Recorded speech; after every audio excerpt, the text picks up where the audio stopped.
Did you know that thousands of travelers get their medications confiscated at airport security every single day? And here's the kicker. Most of these seizures could have been completely avoided with just 5 minutes of preparation. I'm about to share the insider secrets that will save you from becoming another horror story at the TSA checkpoint. Now, let's talk about the $500 mistake that could ruin your next trip. And you want to avoid all of that. Picture this. You're at the departure gate with your boarding pass in hand when suddenly you realize that your life-saving medication is sitting in a TSA bin 3,000 miles behind you. That dream vacation, now it's a medical emergency. The replacement prescription at your destination is going to be about $500 out of pocket, if you're lucky enough to even find it or allowed to fill it at the pharmacy. This happens more often than you think, and I'm about to make sure that it never happens to you. So stick with me until the end, because I am going to disclose the one simple trick that my pharmacist taught me that completely revolutionized how I travel with medications. It saves 90% of the space and makes airport security a breeze. Let me tell you why you absolutely need to know this stuff right now. Let's get into it. But first, I have to tell you what happened to my friend Sharon last month. She was flying to see her grandkids in Florida, right? She gets all the way to airport security and they confiscate her blood pressure medication. It turns out that she did everything wrong, and you're about to find out shortly what that was. I don't want that to ever happen to you. So sit down, let me pour you some coffee, and I'll tell you exactly what you need to know and do. Trust me, this could save your whole vacation from being ruined. First thing, and this is the super important thing, you know how everyone says keep your pills in the original bottles, right? Well, that's not actually required anymore in most states.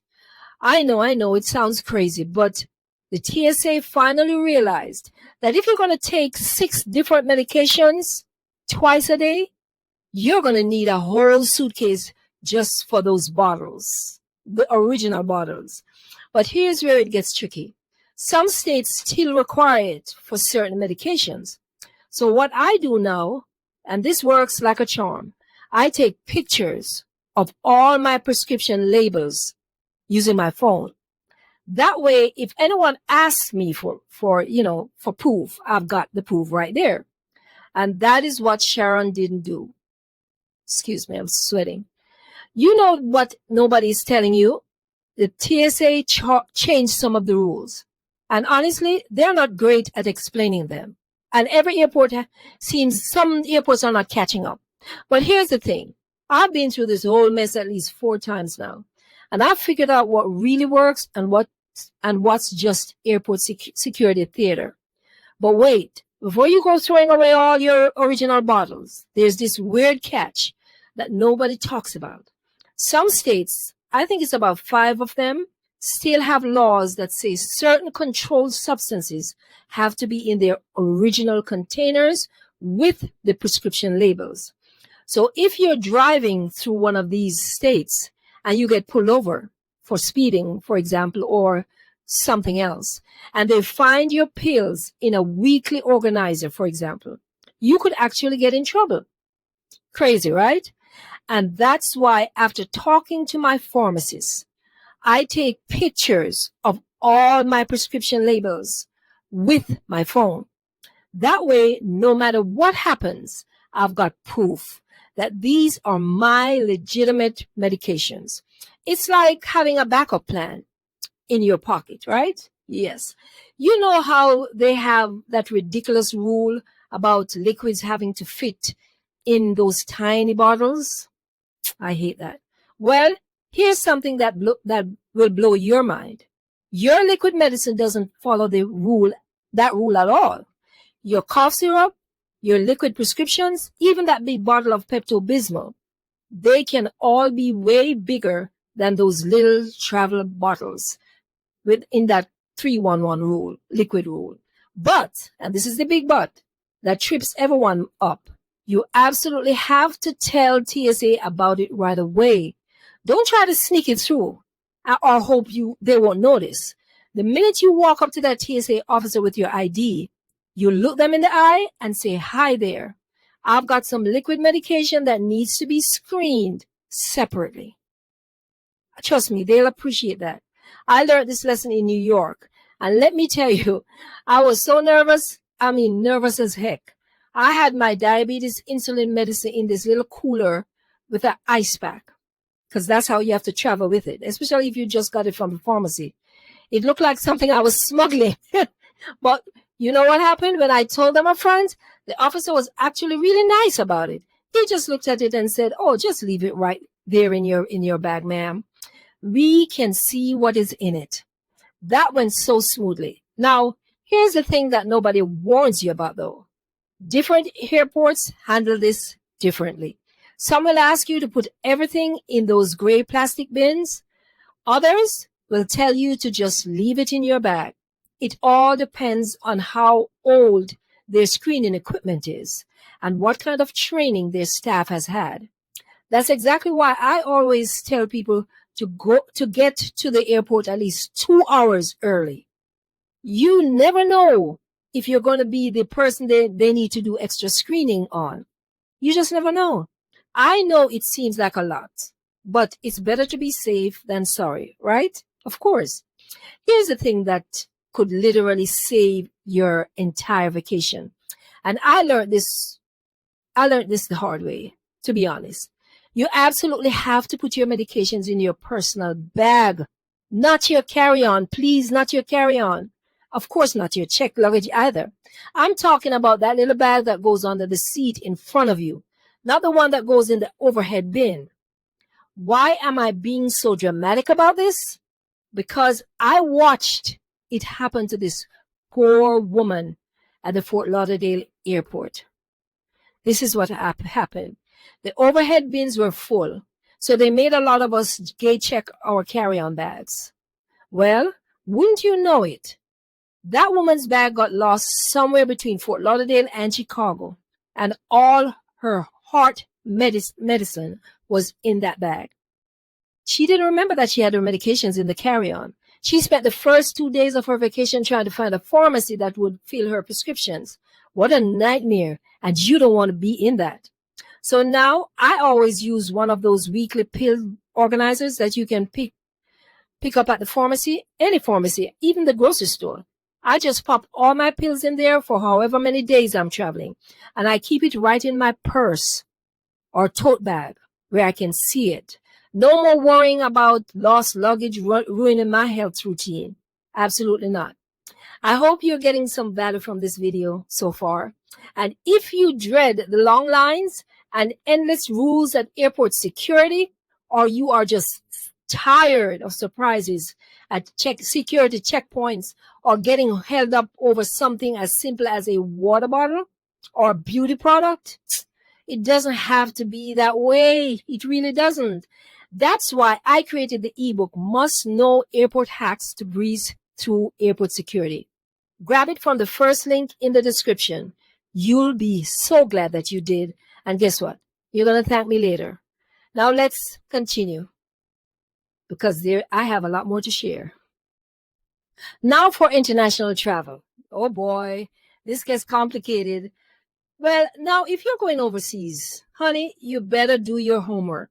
Some medicines that are perfectly fine in the United States will get you in serious trouble in other countries.